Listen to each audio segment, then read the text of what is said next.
Hello guys and welcome to this video. Now today I'll be modifying this watch, an SNK 355 Seiko 5 model.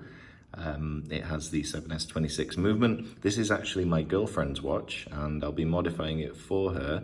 I decided to get her a watch like this so that she could have a custom made watch as well, and she has tiny wrists, so look at how small the bracelet is. I've managed to get this bracelet this small by removing a ton of links and even modifying a few of the others. But anyway, today we're going to be actually swapping a dial. Now I got this dial from a SRPD. I can't remember the full reference, but you'll see it on the review on my channel. This is this cream kind of colored dial, so we're going to be replacing the dial on this one, and this I think is going to look quite interesting, and this is the one my girlfriend wanted, so here we go. We've also got the original hands from the same watch, the Seiko 5 Sport, and we're going to add a red seconds hand as well. So quite a simple mod, and I think it's going to be a nice looking end product. The standard watch looks pretty good too, so I may well use this dial in something else, and we'll see how we go. Now, the first thing to do is going to be to remove the bracelet and open the case back. So let me do that and we'll be back. So actually, to save a bit of time, I've just opened the bracelet like this by removing one of the pins. It's a bit of a faff to get these bracelets off, and I'm not modifying the case in any way, so this should be fine even if the bracelet's still on it. So unscrewing the case back.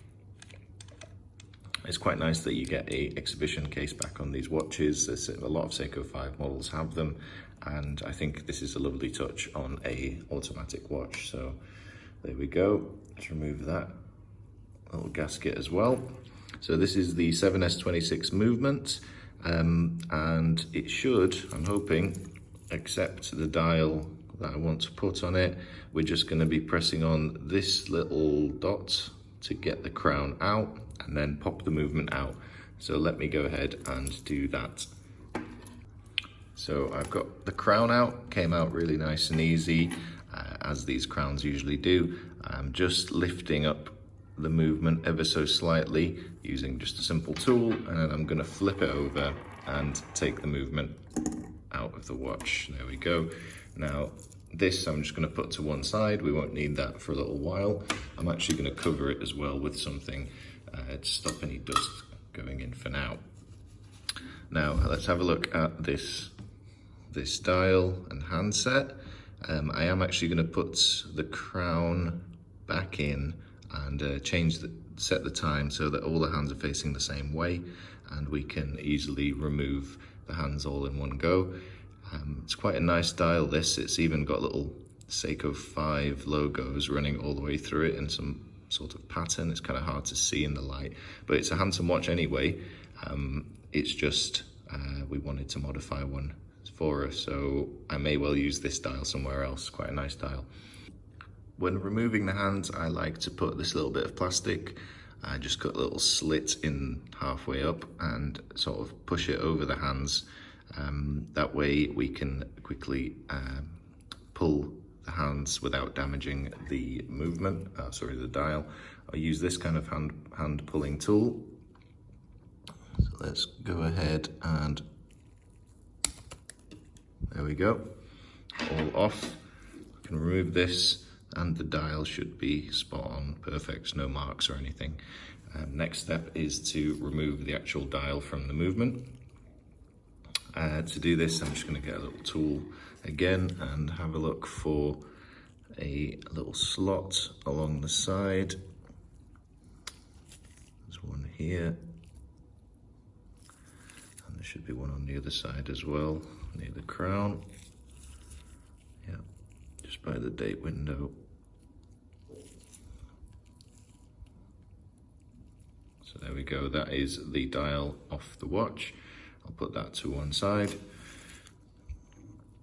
And now we will need to get the dial in place. Now I'm hoping, this is a good chance to check actually, that the The dial feet are the same, and yes, they are, so that's good. Interestingly, on the back of this dial, actually, those indices are kind of pressed in, which is quite unusual. So I think they're applied, but they're actually sort of pushed through the dial, which is quite interesting to see. Anyway, this one should be a pretty straight swap. There we go, and that's on. Now, before I put the hands on, I'm going to make sure the hour and minute are set to midnight. To do that, we're going to, so the date changes in the correct time. So I'm going to be turning this until that number changes. There we go. So I know that is the hour at 12 and the minute at 12.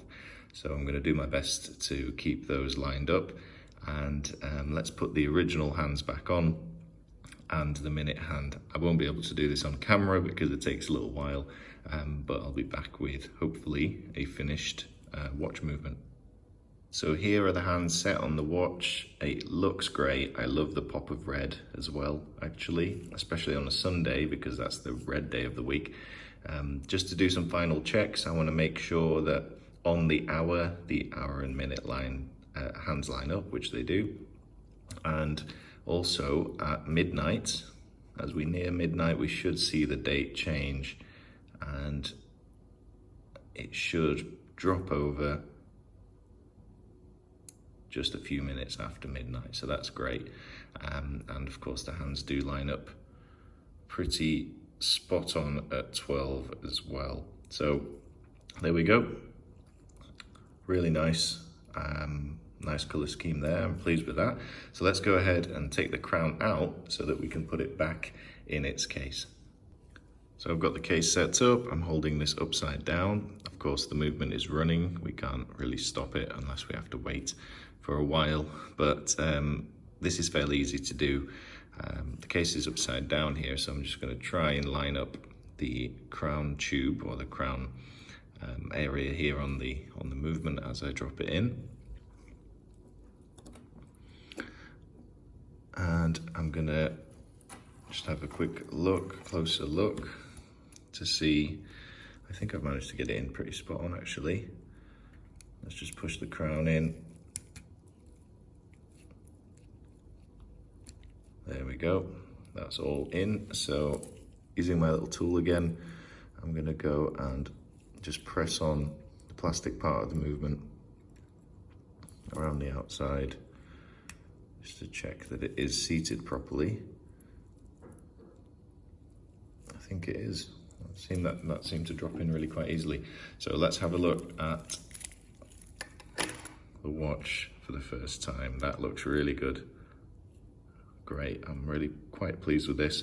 Let me just clean it up, assemble the bracelet, add the case back on, and we can have a look and see what this looks like properly.